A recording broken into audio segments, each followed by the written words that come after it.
So today I wanted to kind of talk about there is a concept in Buddhist philosophy known as emptiness.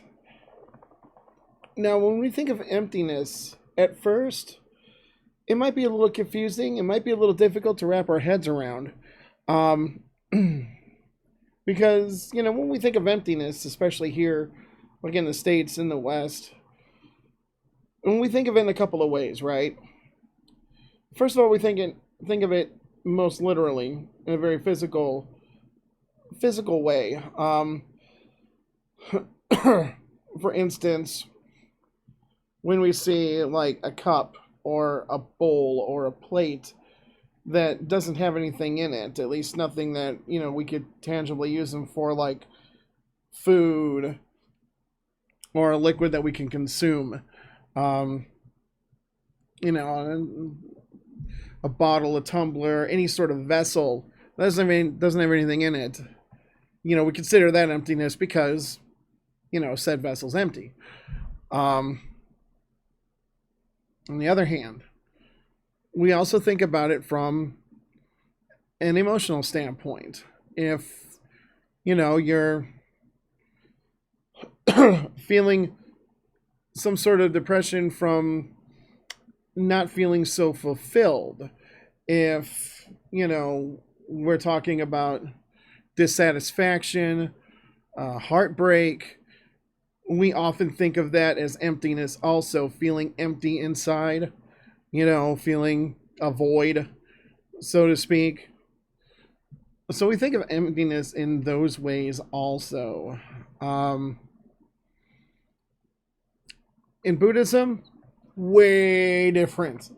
Okay. In Buddhism, emptiness does have to do a bit with the self, with the ego, and how it sort of fights against the concept of emptiness. But if I were to sum up what emptiness is to you in like a small little blurb of some sort, it's the principle that nothing has really any inherent property to it, that we apply those properties as part of our way of understanding and interacting with things in our world, with things in our reality. But when it comes down to it, all we're doing is imposing our, labels upon those things. Even if it's something that is broadly agreed upon, is still considered, in a sense, illusionary, because we're using what ourselves and what other people have defined what things are and applying them to the reality in which we live, so that we can try and better understand them, that we can better identify, better interact with them, talk about them, whatever, in this life that we live. Okay.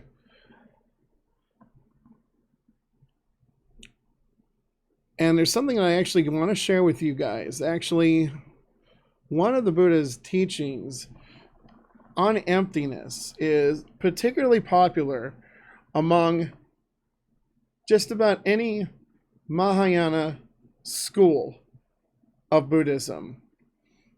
If you remember, I talked one time about the main 2, 3 classes of Buddhism. Not classes, but 2 or 3 main, I don't want to use the word sect, but major schools of Buddhism, I guess you could say. One of them is Theravada. Another is Mahayana. And then the last one is Vajrayana. Mahayana is the largest and most popular. It means great vehicle. And so Soto Zen, as well as any school of Zen, um, some schools of Tibetan Buddhism fall into this. Chen Buddhism falls into this. Um, Thai Buddhism falls into this. It's, there's many schools. Um, Nichiren Buddhism falls into this. You know, you can look all them up. It's, that information's easy enough to find.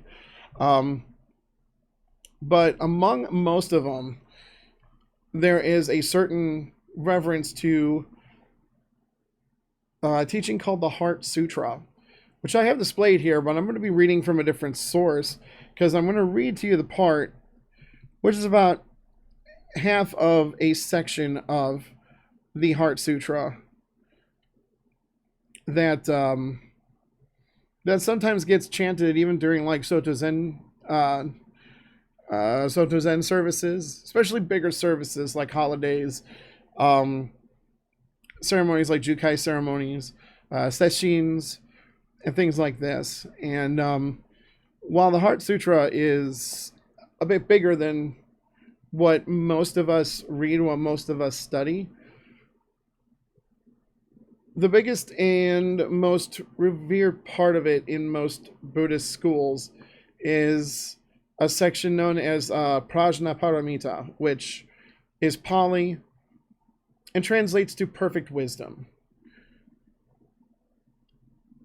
And so there's a part in this perfect wisdom part of the Heart Sutra that describes emptiness in a way that is very concise, but can also be very confusing at the same time. I'll read on to it. So, the part, and I'm getting this from a sutra book from a Soto Zen society.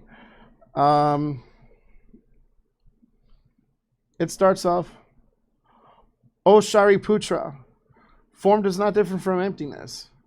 Emptiness does not differ from form. Let me put this up here so I can better communicate this with y'all.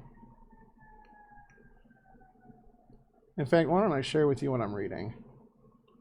Exactly what I'm reading. Let me see if I can window capture this for you guys.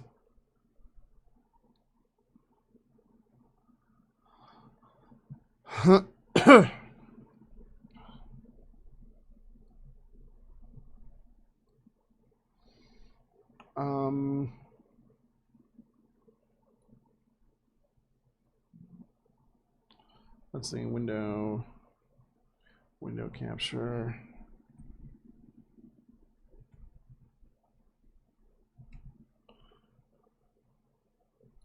I hope that's how I spell miscellaneous. Miscellaneous is one of those words I always have trouble trying to spell.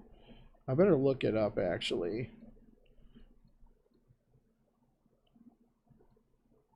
before I look like a doofus to myself.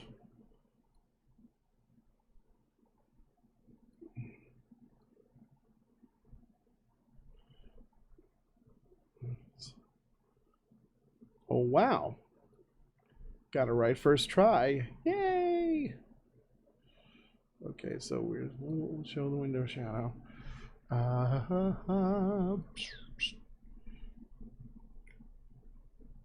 This is what I'm reading from. So this is... These are notes from my notebook. I put a lot of notes in my notebook, as you can see. I'll dim out the browser for now. Okay.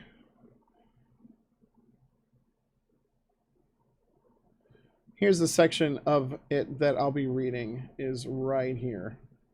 Okay. Just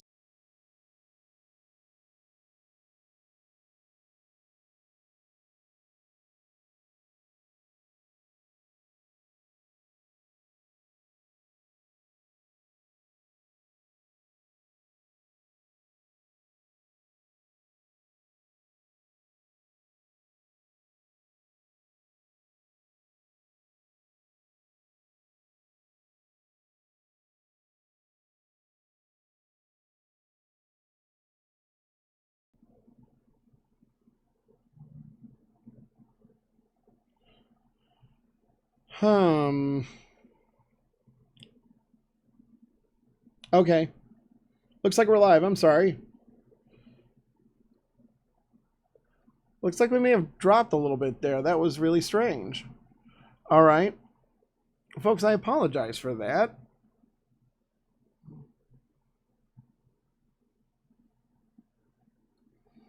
That was odd. Okay. Moving right along. Oh, Shariputra. All dharmas are marked with emptiness.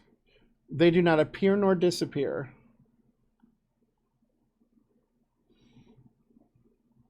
Are not tainted nor pure. Do not increase or do not increase or decrease. Therefore, in emptiness, no form, no feelings, no perceptions, no impulses, no consciousness, no eyes, no ears, no nose, no tongue, no body, no mind, no color, no sound, no smell, no taste, no touch, no object of mind, no realm of eyes, and so forth until no realm of mind consciousness, no ignorance and no extinction of it, and so forth until no old age and death and also no extinction of them, no suffering, no origination, no stopping, or no path, no cognition, and no attainment. With nothing to attain, the bodhisattva depends on prajnaparamita, and the mind is no hindrance. Without any hindrance, no fears exist. Far apart from every perverted view, the bodhisattva dwells in nirvana. So you see what I mean? It's very concise, very specific, gives a lot of examples. And it even suggests here that in realizing what emptiness is, that plays a key role in attaining enlightenment.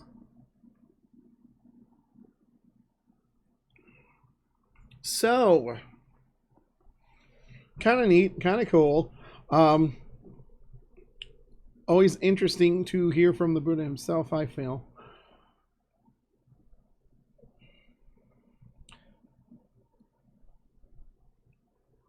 But still, there's a lot, but still, that was a lot. That was a ton of examples that they gave on what emptiness is. And again, it kind of just boils down to the blurb I gave earlier about that. In fact, in this resource here that I'm showing right now, gives a little bit more of an explanation, kind of a breakdown on some of what was said as far as emptiness itself within the sutra. And real quick, some of the terms that were used in the sutra you might not be familiar with. Shariputra, that's a Pali word that it's basically a term used to ask for someone's attention. You know, hey, listen up, pay attention, listen to what I'm saying, hear me out. Shariputra. Prajnaparamita, again, perfect wisdom, that's in Pali. Bodhisattva. Bodhisattva is a very, very important word in Buddhism. A bodhisattva is someone who has effectively attained enlightenment, has effectively reached nirvana, but chooses to remain in samsara, which is where we're at now, this cycle of life and death, to help others on their way to experiencing enlightenment as well. Emptiness does not sound very appealing. what exactly is enlightenment when there is no mind? That's a good question. That's a very good question, and one that we can definitely mull over. In part, I'm thinking when they talk about mind in this context, they're describing the mind as we're familiar with it, the mind as we understand it through our own perceptions, through our own opinions, through our own definitions of it. Because those kind of things kind of hold us back from realizing what emptiness really is, or why something is empty. And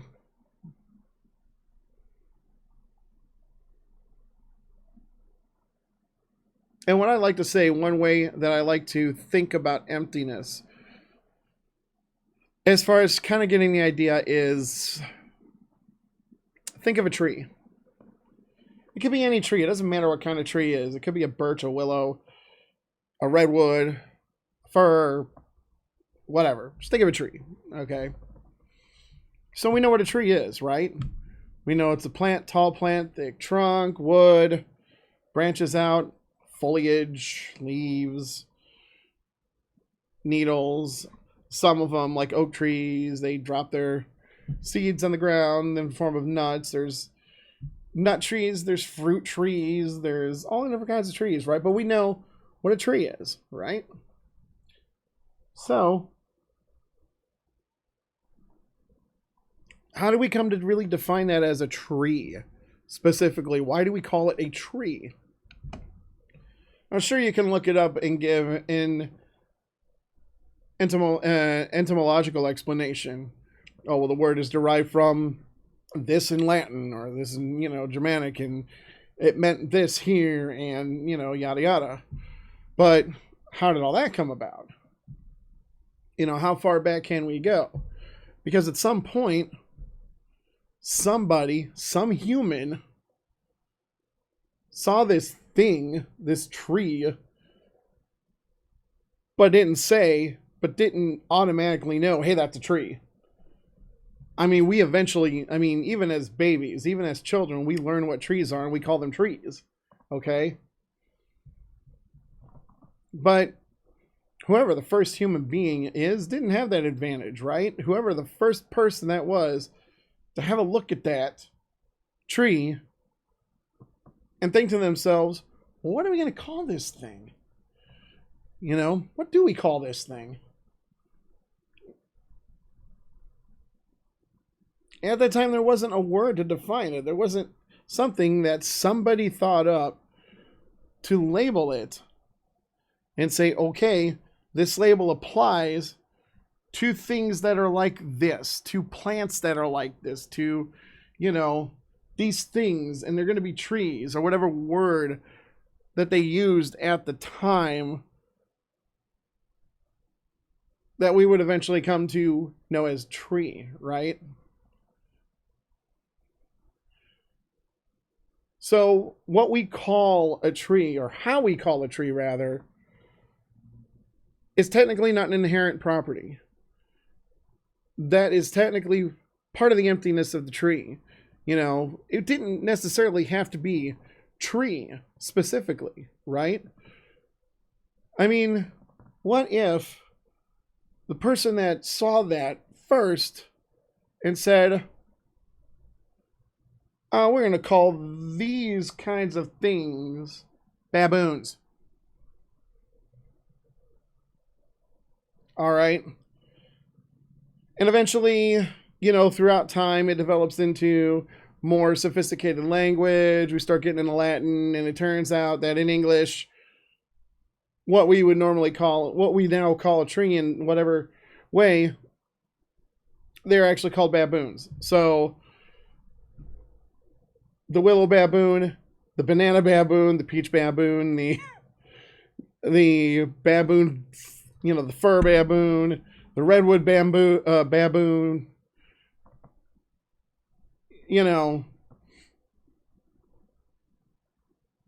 see that object that we know as a tree isn't inherently called a tree just because we call it a tree.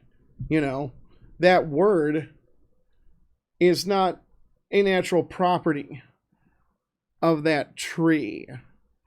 And that's kind of what emptiness implies, that anything that we apply to something is not inherent. Therefore, it's empty. We don't fill that object isn't, we try to fill that object with what we see it as, what we understand it as, what we try to call it. Yeah, it's sort of in existence without any real definition, which would be which would be truly what it is in reality. Okay? Anything that we put on top of that, according to emptiness, would be considered illusionary. I mean, think about it. Tree is said in various different languages, right? To those of us who speak English, it's a tree. To those that speak Japanese, that's key. Depending on context of spoken, how it's written, it's understood is key, which we translate as tree in English because they reference the same object. But yeah, the only inherent properties that something actually has are just what it actually has, without saying, oh, it's this, without trying to define it. Emptiness is the basic, truest form of it is what it is. The bare bones, really it is what it is. And not the it is what it is we're used to saying when we're really just calling things like we see it, instead of calling things as they really truly are. And that's what makes the concept of emptiness in Buddhism so fascinating to me, is that it goes real deep and reaches beyond what we try to think of things. To kind of read a little bit here from this tricycle article, if you don't know what tricycle is, in this term, it's a publication. It's one of the more prominent Buddhist publications that are out there. It's pretty good. It says here, emptiness is a mode of perception, a way of looking at experience. It adds nothing to and takes nothing away from the raw data of physical and mental events. You look at events in the mind and the senses with no thought of whether there's anything lying behind them. Let me bring this, let me just leave this down here because I don't want to futz with resizing windows all the time here.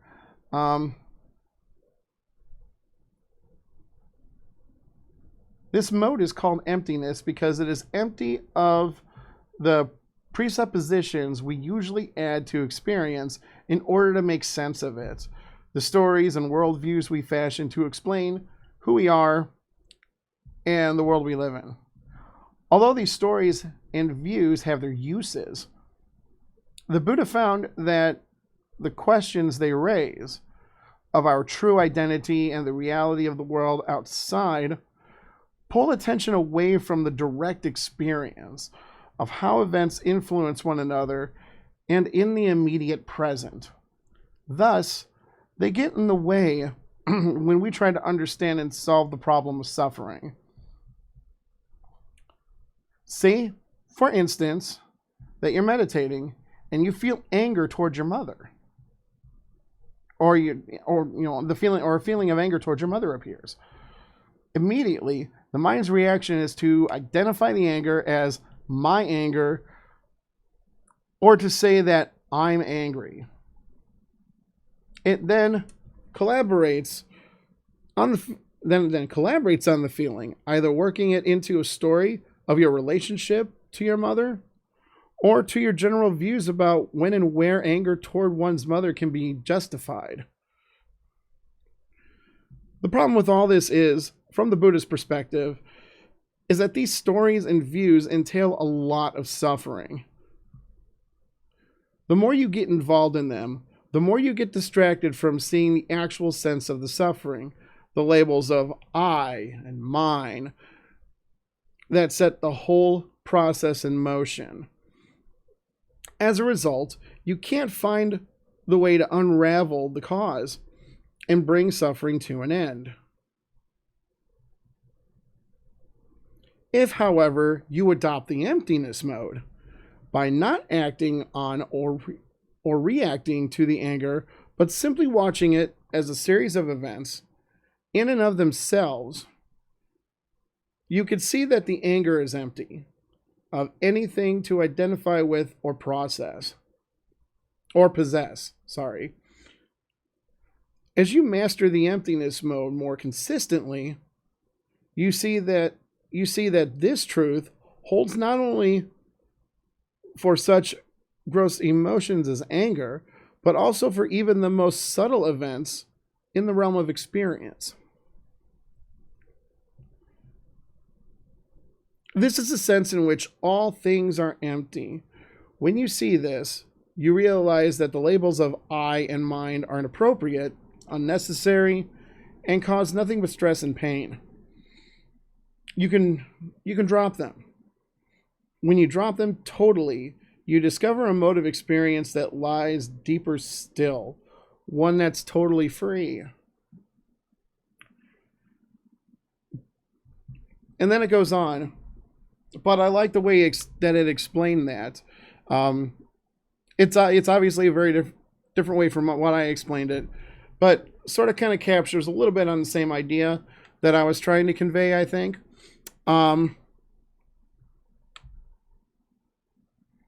But it's another way of trying to label something that has no real inherent property to it other than what we've tried to define, other than what we've tried to impose our, self, our ego upon. And at the same time, I can understand how this can be a little bit more of a difficult pill to swallow. Because when I first read this, I almost misinterpreted this as, okay, well, does this mean I'm not allowed to feel angry? Does this mean I'm not allowed to identify my anger and address it in a way that I feel I can address it best? And that's really not the case. I think in the example that they give here for the experience of that anger, I think what they're trying to say is that if you look at it from the point of emptiness and remove, these I and mine labels, you basically pull yourself out of the equation. It's suggesting that this is another way of handling that anger, suggesting that this is another way, and according to the Buddha, the best way to see the anger for what it is and, address it accordingly.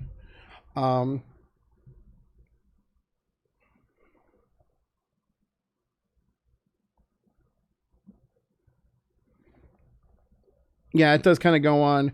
In terms of the story of your relationship to your mother, it seems to be saying that there's really no mother and no you. In terms of your worldview, it seems to be saying that either that the world doesn't really exist, or else that emptiness is a great undifferentiated ground of being from which we all came, and to which someday we all return.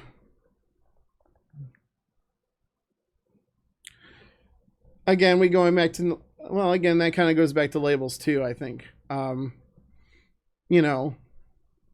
The person we call mother came from somewhere, derived from language, derived from some form of understanding to a label of whatever, human being number one called the woman that cared for them as a child.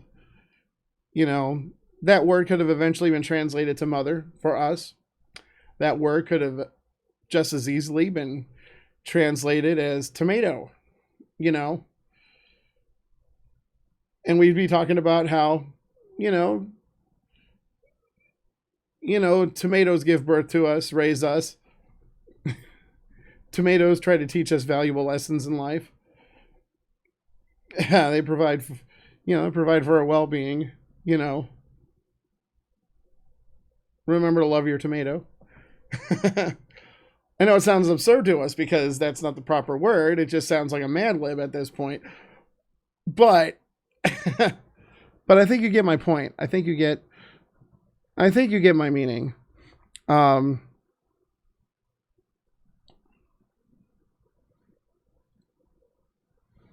So I mean that's really basically emptiness in a nutshell. As far as the Buddhist definition. If you want to look up more on this, if you want some of the resources, the web pages that I used to kind of condense and compile this discussion, this lead-in to discussion, feel free. Feel free to ask. I'll be more than happy to share that with you. Articles that I've read, I got from, Tricycle Magazine, from Buddhist.org. Some of what I read, BuddhistSutra.com.